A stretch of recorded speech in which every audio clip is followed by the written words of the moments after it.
بسم اللہ الرحمن الرحیم۔ السلام علیکم۔ اگر آپ صحیح ہیں تو کچھ بھی ثابت کرنے کی ضرورت نہیں، بس صحیح بنے رہیں، وقت خود گواہی دے گا۔ زندگی میں ہر موقع سے فائدہ اٹھاؤ، لیکن کسی کے بھروسے اور جذبات کا نہیں۔ اے تمام جہانوں کو پالنے والے، ہماری مشکلات کو آسانی میں بدل دے، آمین۔ جو شخص اپنی غریبی پر راضی ہے اس کو کوئی خرید نہیں سکتا۔ خریدا اس شخص کو جاتا ہے جس کی خواہشات بڑھ جائیں۔ کوئی مصیبت اللہ کے حکم کے بغیر نہیں آتی۔ شیخ سعدی فرماتے ہیں، تعجب ہے کہ اللہ اتنی ساری مخلوق میں سے مجھے نہیں بھولتا، اور میرا تو ایک ہی اللہ ہے، میں اسے بھول جاتا ہوں۔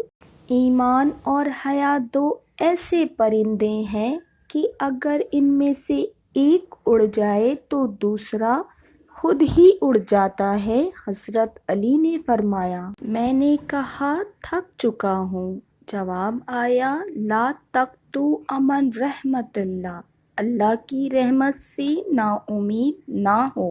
احساس ندامت۔ احساس ندامت، ایک سجدہ اور چشم تر۔ اے خدا، کتنا آسان ہے منانا تجھ کو، میں جذب کر لوں ساری تھکاوٹیں تیری، تو ایک بار میرے بازوؤں میں آ تو سہی۔ باپ بانٹ رہا تھا جائیداد بچوں میں، باپ بانٹ رہا تھا جائیداد بچوں میں، بیٹیاں خاموشی سے اٹھ کر باہر چلی گئیں۔ بدلتی ہوئی چیزیں اچھی ہوتی ہیں، مگر یقین کیجئے بدلتے ہوئے اپنے بہت تکلیف دیتے ہیں۔ مسکرانا سیکھنا پڑتا ہے، رونا تو لوگ سکھا دیتے ہیں۔ میں خاموش ہوں تو بس تمہاری خوشی کے لیے، یہ مت سمجھنا کہ میرا دل نہیں دکھتا۔ بیٹیوں کا دکھ سمجھنا بڑا مشکل ہے، ان کے لیے تو اسی گھر میں جگہ نہیں رہتی جہاں وہ پیدا ہوتی ہیں۔ میں عادی ہوں محبت میں لاڈ اٹھوانے کی، کیونکہ میں اپنے بابا کی سب سے چھوٹی بیٹی ہوں۔ کبھی درد ہے تو دوا نہیں، جو دوا ملی تو شفا نہیں۔ وہ ظلم کرتے ہیں اس طرح جیسے میرا کوئی خدا نہیں۔ اشفاق احمد کہتے ہیں، فاتحہ لوگوں کے مرنے پہ نہیں، احساس کے مرنے پہ پڑھنی چاہیے، کیونکہ لوگ مر جائیں تو صبر آ جاتا ہے، مگر احساس مر جائے تو معاشرہ مر جاتا ہے۔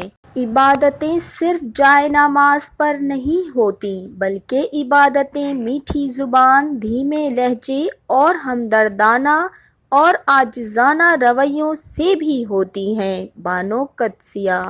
اسے کہنا قسمت پر اتنا غرور اچھا نہیں ہوتا، اسے کہنا قسمت پر اتنا غرور اچھا نہیں ہوتا۔